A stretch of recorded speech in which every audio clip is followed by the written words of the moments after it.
Pulse chain. Pulse chain. Pulse chain. Pulse chain. Pulse chain. Pulse chain. Pulse chain. Pulse chain. Pulse chain.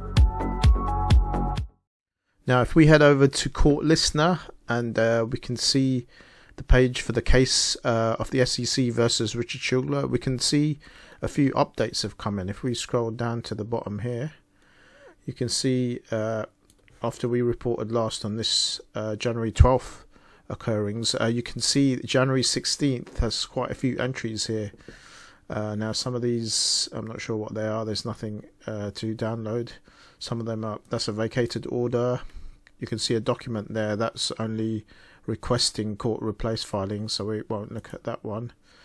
Another order of motion, and this is the interesting one here. Now, this is the actual letter, formal letter response from the SEC to Richard Hart's letter. Now, we went across through Richard Hart's letter on this channel a few days ago, so if we take a look at this now and see what's in there. This is the letter.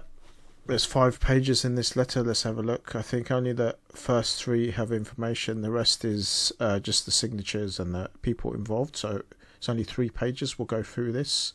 January 16th, the Honourable Carol Bagley, so here it is, regarding the Securities and Exchange Commission versus Shugler.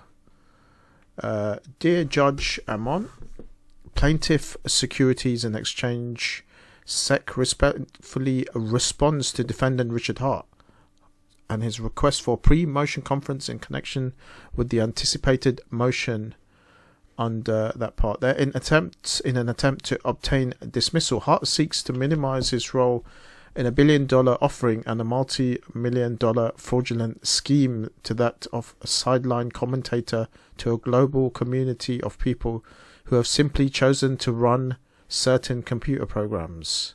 This distortion of the SEC's well-pledged allegations cannot be the basis for dismissal under Rule 12. Among other things, the SEC sufficiently alleges that the Hart developed, released, and extensively promoted the crypto asset securities at the center of this global community of investors. Owns and controls the relevant websites and pools and controls investor funds, millions of which he misappropriated. So that's the main part of the reply. So these few parts here. The court has personal jurisdiction over defendants who were properly served. The due process clause permits a court to exercise specific personal jurisdiction over a non-resident defendant that has certain minimum contacts, such as maintenance of the suit does not offend traditional notions of fair play and substantial justice. Case quoted there. The complaint alleges that defendants specifically accepted investments from residents of the United States, designed their trading platform to be a fork of Uniswap, a trading platform which is based in the United States, encouraged purchases of HEX tokens through Uniswap, made extensive use of social media such as YouTube to pitch investors all over the world, including the United States.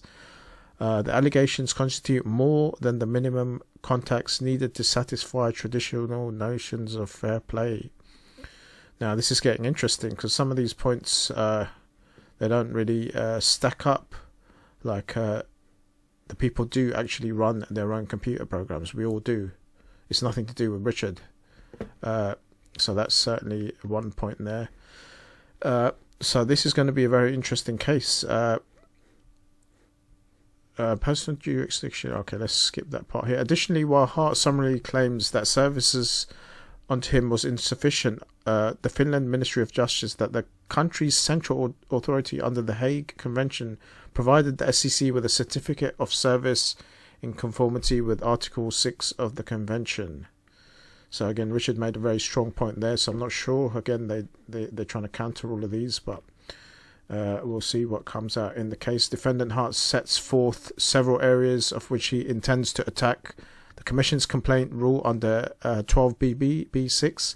None are availing, and the SEC responds to each in turn below. Hart's extraterritorial argument fails. Hart's claims that the SEC allegations are permissible extraterrestrial under Morrison's and Nat. So there's another case there. Morrison held that the anti-fraud provisions of the federal securities law reach only domestic transactions and securities. So that's regarding Finland versus the USA, where Hart resides.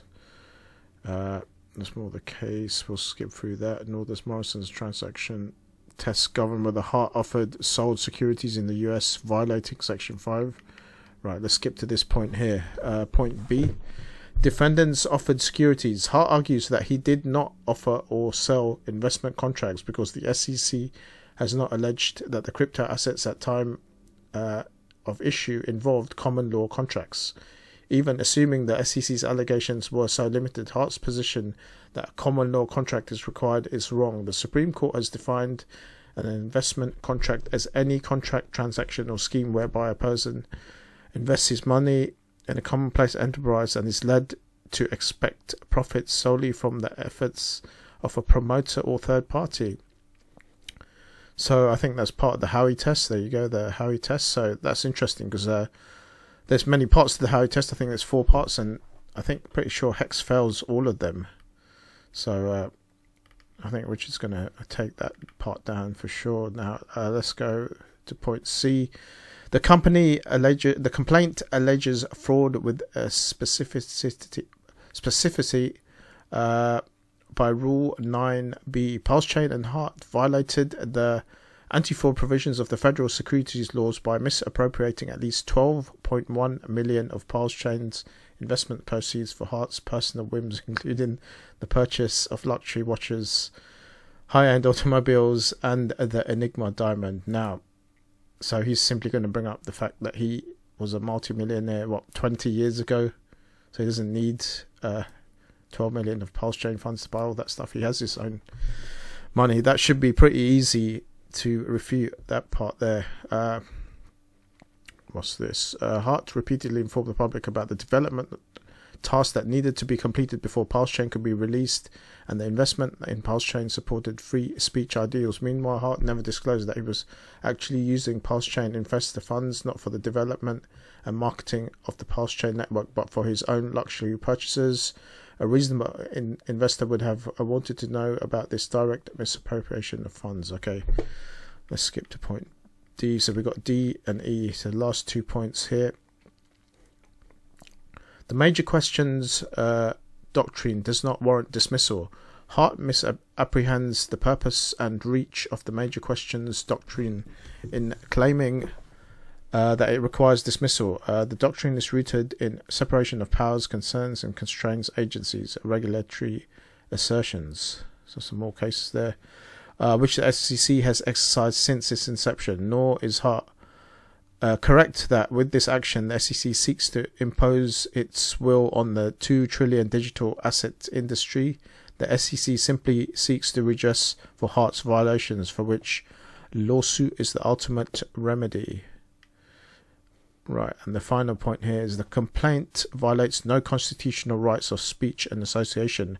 Contrary to Hart's characterizations, the SEC does not wish to impose a content-based regulation of computer code or any protected speech, nor did the SEC seek to punish Hart for discussing open-source peer-to-peer communication software. The SEC is tasked with enforcing the federal securities laws, which it alleges the defendants violated with an unregistered offering of securities by misappropriating investor funds. This action does not curtail any protected speech, and in any event the Commission's compelling interest in protecting the integrity of security markets would suffice. The SEC's mission, ensuring the prospective investors receive full disclosure and all the material facts necessary for them to make an informed investment decision, tend toward more, not less, speech in the form of registration statements and material disclosures when the law requires to further educate investors. So that is the document there. They've made quite a few points. I think Richard's document was far more comprehensive. So the case continues, and we'll keep you updated as to what is happening.